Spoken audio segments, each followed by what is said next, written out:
ఎక్కువ ఆసక్తి అంటే ఓరాహోరీగా పోటు జరిగినటువంటి పశ్చిమ బెంగాల్లో కూడా ఆల్మోస్ట్ టీఎంసీ 101 అండ్ బీజేపీ 184 లో కూడా వారి యొక్క హవాని కొనసాగిస్తున్నారు. అండ్ మళ్ళీ అలాగే తమిళనాడులో చూసుకుంటే డిఎంకే 56 అండ్ అన్నాడీఎంకే 70 అండ్ ఎవరు ఊహించని రీతిలో టీవీకే పార్టీ 108 అంటే దాదాపుగా దగ్గరగా కాదు రీచ్ అనమాట. అంటే ఆల్మోస్ట్ విజయం ఖరారైపోయిందని అనుకోవచ్చు. బట్ ఏదైనా కూడా లాస్ట్ మినిట్ వరకు కూడా ఎలక్షన్స్ రిజల్ట్ ప్రకటించే వరకు కూడా వేచి ఉండాలి. కాబట్టి టీవీకే పార్టీ ఆల్మోస్ట్ 108 లో కొనసాగుతుంది. అండ్ చూసుకుంటే మనం టీవీకే పార్టీ అధినేత విజయ్ ఇంట్లో కూడా ఆల్రెడీ అప్పటికే సంబరాలు కూడా స్టార్ట్ అయిపోయినట్లుగా తెలుస్తుంది. అండ్ మనం ఇంకా చూసుకుంటే కేరళలో కూడా ఎల్డీఎఫ్ అలాగే యూడీఎఫ్ కూడా అక్కడ చిన్న తేడాతో నడుస్తూ ఉంది.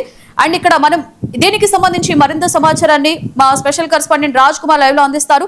రాజ్ కుమార్, ఏ విధంగా చూడొచ్చు అంటారు? అంటే ఎవరు ఊహించని విధంలో ఇటు తమిళనాడులో టీవీకే దూసుకెళ్తూ ఉంది అండ్ అలాగే పశ్చిమ బెంగాల్లో బీజేపీ కూడా 108 లో వారి యొక్క హవాని కొనసాగిస్తున్నారు. ఓవరాల్ గా ఎలా చూడొచ్చు అంటారు రాజ్ కుమార్?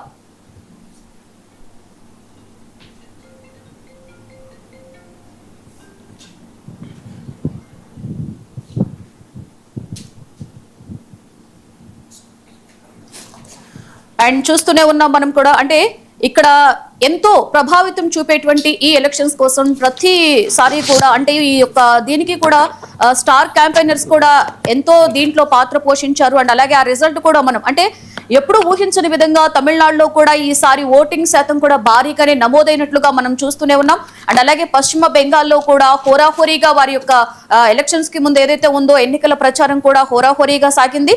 అండ్ ఇంకా చూసుకుంటే మనం కేరళలో కూడా ఎల్డీఎఫ్ 42 లో ఉండగా యూడీఎఫ్ 96 లో కొనసాగుతుంది.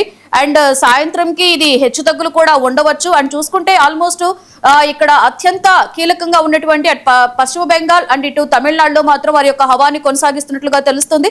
అండ్ దీనికి సంబంధించి మా special correspondent Raj Kumar live లో అందిస్తారు. రాజ్ కుమార్,